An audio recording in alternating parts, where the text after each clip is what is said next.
Hey guys, Civilord here, back again with another action figure review, and today, due to request by my good buddy Patrick Boyle of the Mythic Legions Cabal, today we're going to be kicking off my looks at the Mythic Legions All-Stars 6+ wave with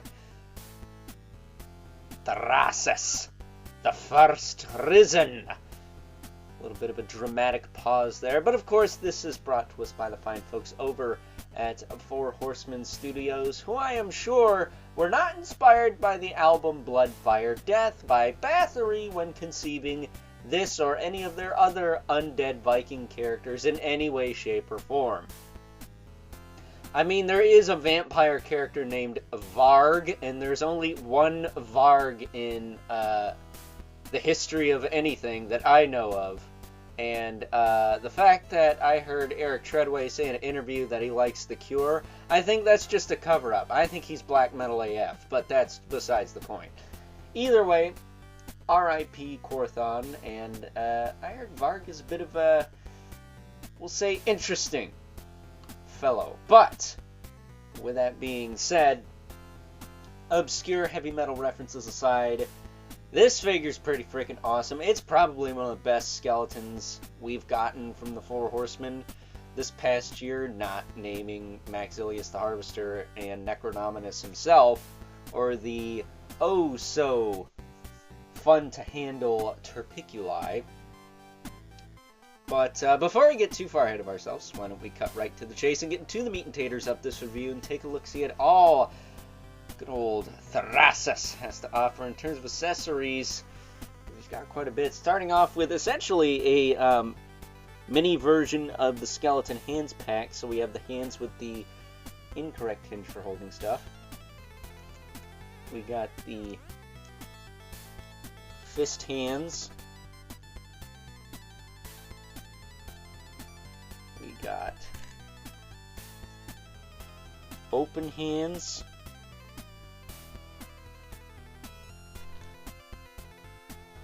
Extra set of feet.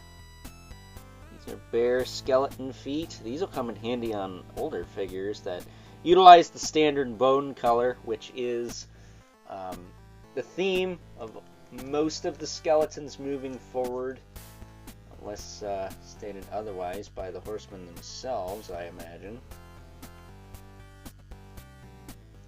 For those ankles or feet, we get interchangeable ankle joints. These are more 2.0 size, I think. And then we also have this bracer for his wrist. He does have the armor piece there, but he does come with a swappable bracer if you want to use that. He's got the consonant. I don't know anyone who needs these at this point, but I guess if this was your first wave, as I smacked the crap out of the camera, we got some back adapters. Yay. Boo. Get out of here. We got the belt, which honestly probably should have put around his waist, but to each their own. We got a sword to put in that belt. Going like through. Pull this out and just go whoop, and then you can actually get those little talons in there, and there you go. Chances are that'll work best around his waist because he's got a lot of stuff going on in the shoulders there. We get this absolutely gorgeous Necronominus sigil, or faction logo shield, with the handle on the back, which I prefer with the skeletons or the skinnier characters, but you do also get the clip, so if you wanted a clip, you got a clip. And last but certainly not least, we get this very long staff that you can pop together here. Comes in two sections. One section I think is actually straight up in the blister. The other section is in a little baggie you get with this guy. Then you get a straight up flag with a logo printed on it, I think, or it's just a red flag. A red flag that this review is going downhill, possibly. But there you go. You get a flag, you can slip it over this. It just pushes over this spike on top. I'm not going to push it on all the way because I don't want to put it on backwards, but there you go. That is your lot for accessories for Thorasis here. Ooh. That was locked together tighter than I thought. So, all that aside, let's take a closer look at the first Risen here. He's got this long beard on his chin. He does have a hinged jaw, but it's very limited. Eagle-eye viewers might know that this is the Walter the Mad Mythic skeleton head with a new jaw piece. So that's kind of cool. They made it a little different. He also does not have like the same neck as some of the other characters that utilize this body. This is the same torso as actually, is it? I don't know. This might actually be new for this wave. I'm not sure. I thought it was different, but maybe it's not. But long story short, the torso does have a difficult time leaning back. It gets caught on the belt, so I might actually need to pop this guy in half and adjust that so he can actually sit upright, because it's a little tricky to get it lined up just right. But he does have this nice cape. It is wired, but the wire is kind of thin. It's not like whatever like in the past, but it is a thin wire. He does have, I think, the Poxus pauldrons. He's got them on both sides.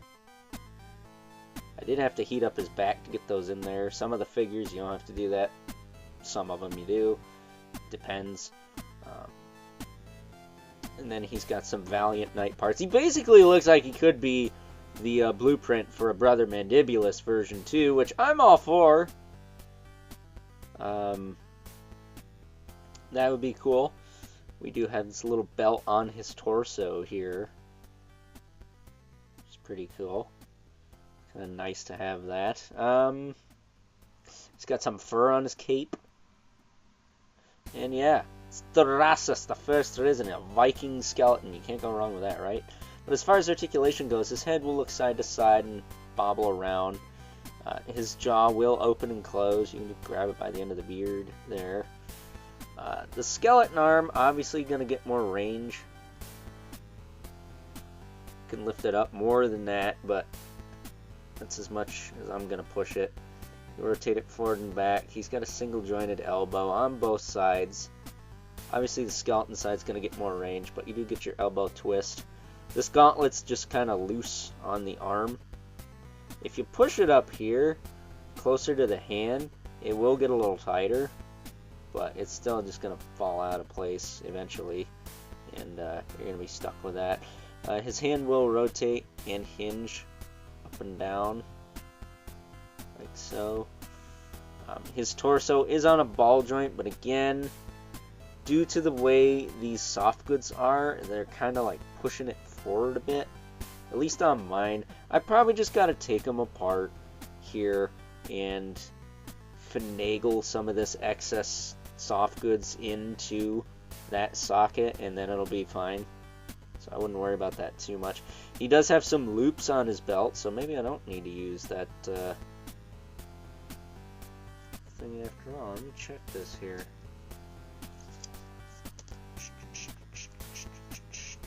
There it is. Can I just stick this in here? I didn't notice he had the belt with the loop-de-loops on it. I like to stick it through both loops.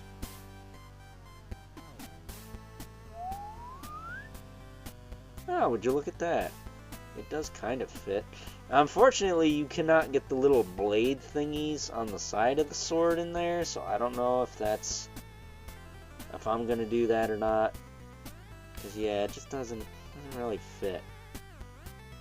If I could get these little blades on the side through there, I'd probably put it in there instead.